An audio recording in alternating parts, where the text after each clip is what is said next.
Okay, hi guys, and welcome to the show. And today we are taking a look at the latest incarnation of the Oris Aquis. Now, before I get into this, I've got to do a quick wristwatch check. I'm wearing my beautiful little manual wind 1950s Omega.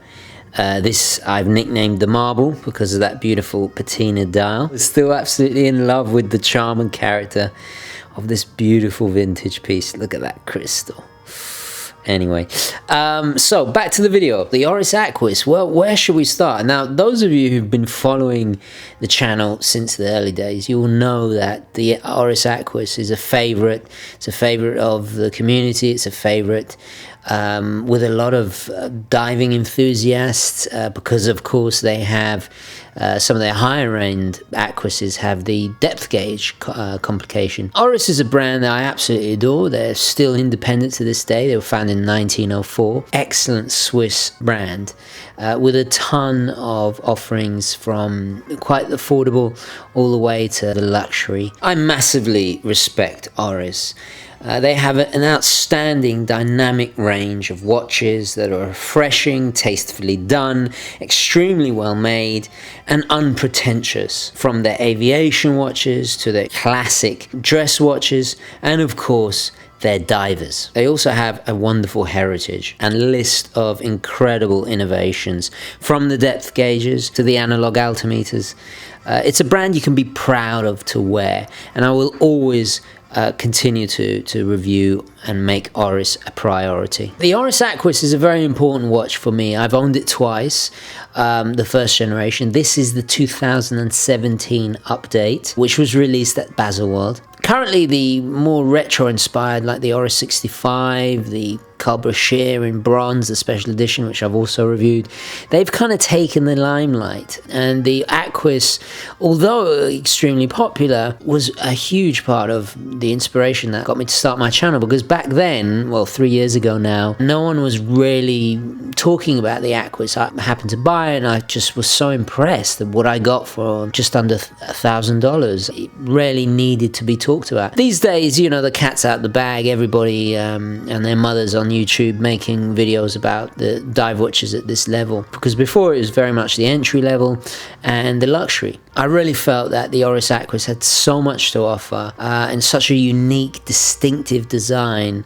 with its own character that it needed to be talked about more. Anyway, so the Oris Aquis is incredibly important for me. And it's a watch that not a month goes past that I don't consider buying it again. So what have they changed with the 2017 version? Well, if you're not familiar with this watch, first of all, let's just go over a basic specifications. So this is a automatic dive watch, 300 meters water resistant, completely made out of stainless steel, as you can probably tell already. Now, the older versions come on rubber strap or steel. Now they're also available on a leather strap, which is long overdue. We have a very subtly domed sapphire crystal with anti-reflective coating on the inside. We of course have a screw-down crown protected by these fantastically industrial styled crown guards. The bracelet version comes with a double push button deployment,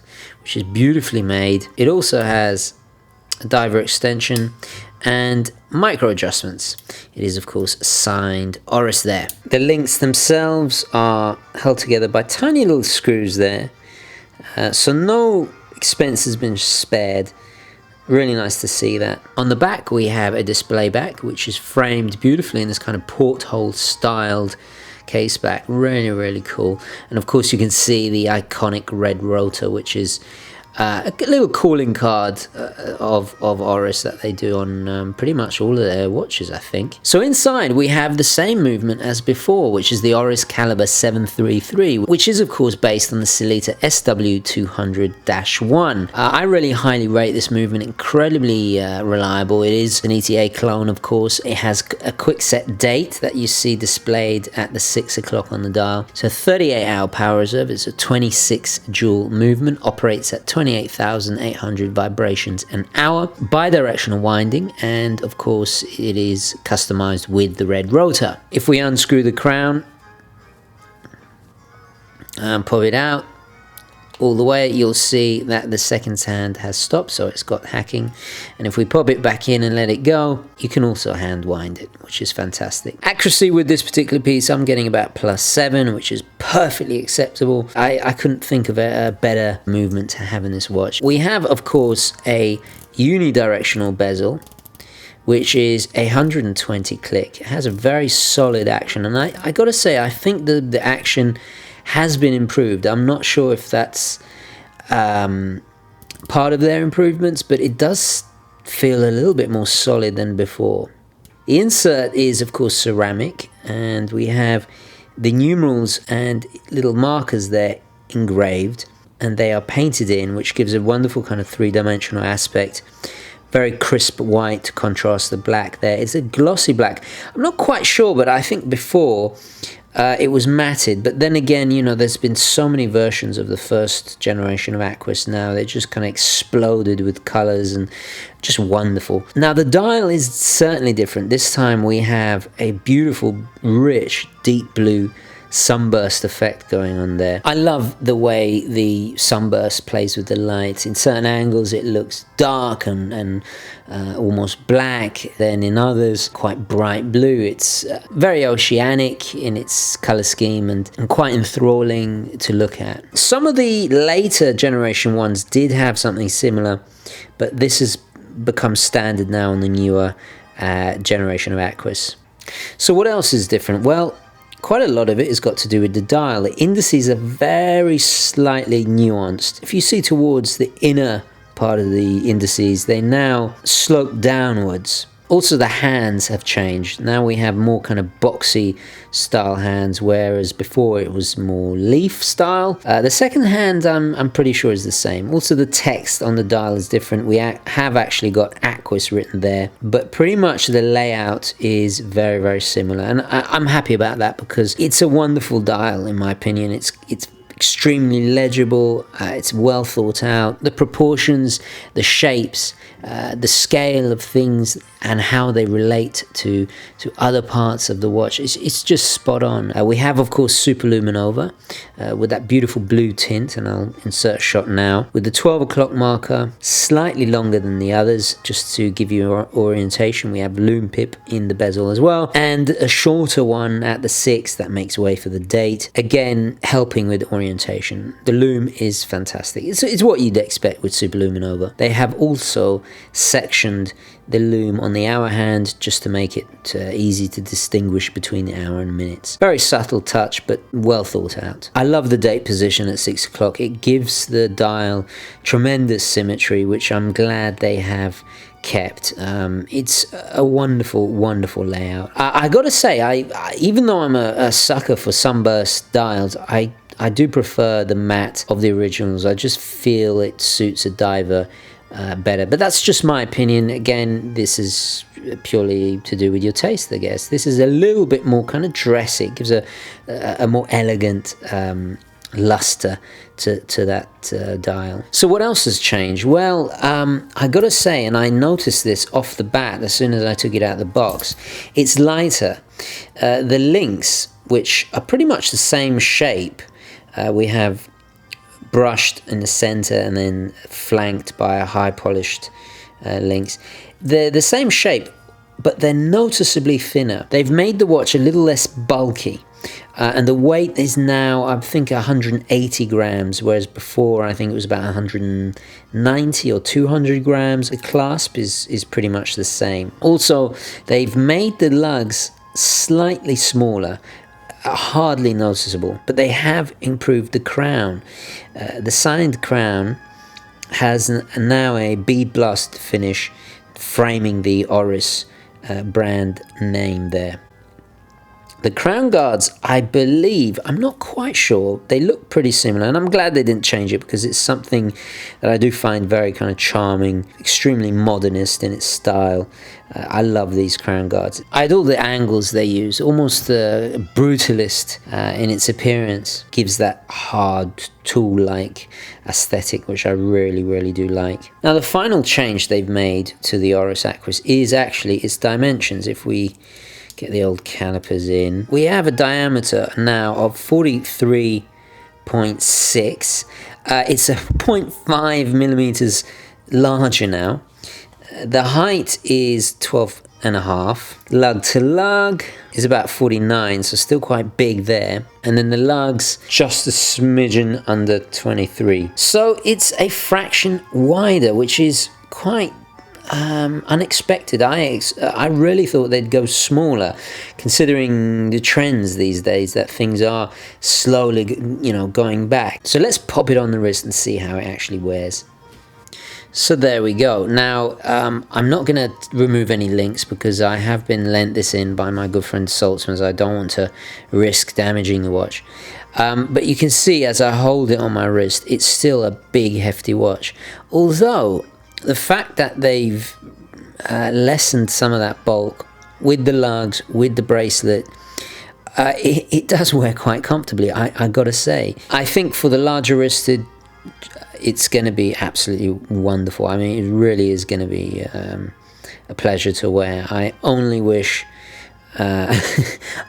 maybe I should change my diet, but and put on some weight just so I can get the Aquis. But yeah, it is gorgeous. I do feel it's a little bit slender. I'm not sure if that's my imagination or it's been a while since I owned an Aquis, but yeah, you can definitely feel that it's lighter. And the way the lugs work, they angle downwards nicely, and it really does hug the wrist. So let's talk about the positives and negatives of the newer Oris Aquis. Well, undoubtedly everything that the first Oris has, this still possesses. Its unique design, the fact that it's very much its own thing. Certainly it's reminiscent of the Blancpain 50 Fathoms to some degree. There's a little bit of Submariner, I feel, with especially the ceramic Submariner in there. But it's put together so well. I love the case. You get the same feeling, which is great. They haven't, they could have really butchered this. They could have ruined its character, its own individual style that it has, but they very carefully refined it. I feel the quality is, of course, is still there, and if you remember my early reviews, I raved about how the quality of Oris was nipping at the heels or comparable to some of the luxury brands, and I still feel that. The quality on the finishing, the brushed sides, and the high polish is just immaculately done. The edges are so sharp and crisp. You feel the quality. You really feel the craftsmanship when you handle the piece. It's certainly a step up compared to a lot of divers at this price range. Oris offer something quite special. They're not trying to be anybody else. They're totally doing their own thing. Within the Oris Aquis range, there is so much. It's reliable, it's rugged, it's robust. It still has the fun and joy that the originals bring. So that's definitely the positives. Negatives, well, I'm not sure why they've gone bigger. Yeah, it's only a tiny little bit, but in this changing market, people want smaller sizes. I mean, people still email me every single day asking where they can find the 40mm Aquis. And I got to admit, I hold my hands up. I've tried to rebuy it many times and I can't find them. They just don't make them anymore, I guess. It's a real shame that they didn't offer this in and I'm not going to say mid-size, because 40mm is not mid-size. It's a shame. I feel that they're cutting out a whole bunch of potentially new Oris Aquis fans. If you have the larger wrist, then it's absolutely fine. There's nothing wrong with it. It's a fantastic watch. It just is a shame for the smaller wristed or people that like more conservative sizes. You simply can't buy it. Having said that, I put this on my wrist and I asked my wife, does it look too big? And she said, no, it looks great. But then again, some of the people that she works with, they wear these giant monstrosities and they're not really watch people. So it's all relative, I guess. But anyway, so that is my biggest negative. I still am puzzled and perplexed at why Oris are not offering this in the smaller sizes. It's a shame. Maybe they're going to. Who knows? Maybe by the time I put this review out, there will be a 40mm. I pray and hope there is. My wallet thinks otherwise. You could say that the refinements are not really worth it. If you held these side by side with the original, it's very difficult to spot. It's only until you really look at the minute details that you see the difference. The only other negative,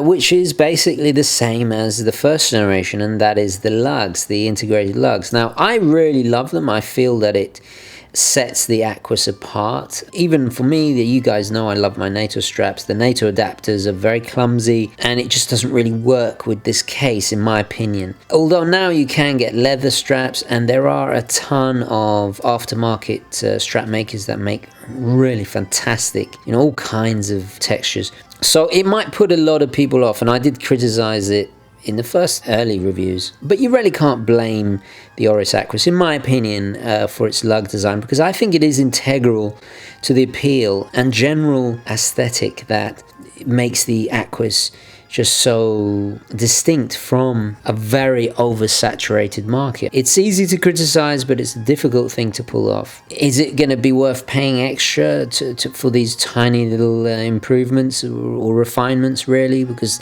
they're refinements, they're not drastic improvements.